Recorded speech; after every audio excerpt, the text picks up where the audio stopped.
জ্যামে এমন লোক দাঁড়াইছে, মিস্টেক করার সাহস আর কারো নাই। দেশে লাগাইয়া ইজ্জত সম্মান সব শেষ। এখন দোষ কার এটা? আমি মনে করি পিছনের প্রাইভেট কারের।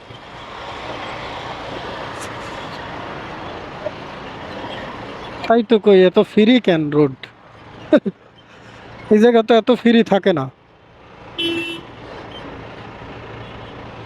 এমন লোক দাঁড়াইছে, মিস্টেক করবে যে এমন তো সাহস আল্লাহ কাউরে দেয়নি।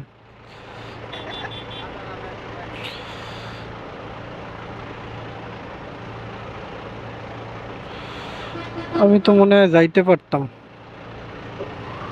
তো ওই আপুগুরে তো ডিস্টার্ব করা হয়।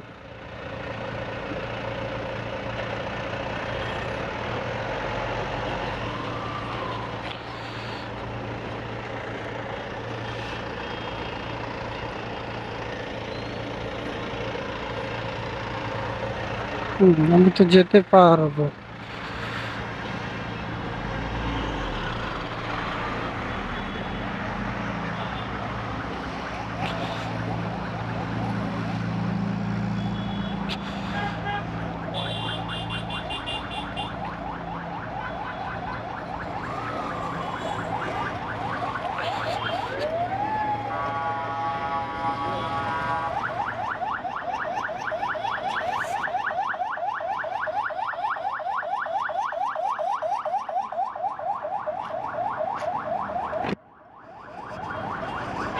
রুগী না থাকলে উল্টা যাস না ভাই।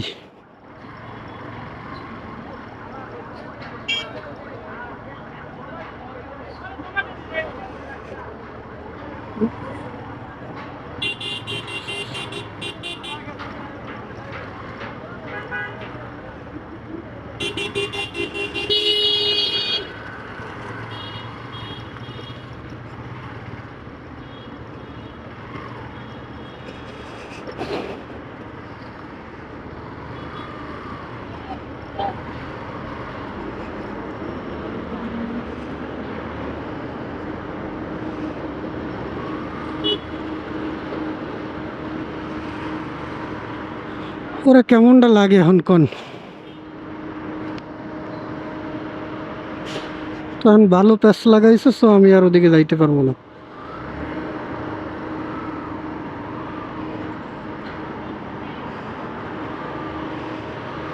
সাহসী ড্রাইভার, তোরে সালাম।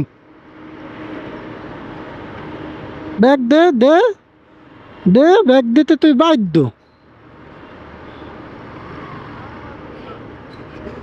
শালার পুতেরা সুযোগ একটু পাইলেই উল্টো ঢুকায় দেয়। মানে আমি বিপদে পড়ছি দেখে এই রোডে ঢুকছি, এছাড়া আমি এই রোডে সহজে ঢুকি না। সর্বোচ্চ বিপদে পড়ছি কারণ এমন একটা আমার জায়গায় যাইতে হবে যা না গাজীপুর ঘুরে বাইপেল হয়ে আসতে পারবো, না এদিকে মানে বিরুলিয়া দিয়ে ঢুকে যাইতে পারবো। আমার বাধ্য হয়ে এই রোডে ঢোকা লাগছে, নাহলে এই রোডে আধা ঘন্টা বেশি গাড়ি চালান লাগলেও তো মানে 30 কিলোমিটার বেশি চালান লাগলেও এই রোডে ঢুকবো না আমি। এই রোডের এখন তো অবস্থা, এই রোডে ঢোকার মতো আসলে পরিস্থিতি নেই। কপাল, এখন তো ধরেন বৃষ্টি নেই, তার জন্য মানে রোডের আসল রূপ তো দেখাই যাচ্ছে না।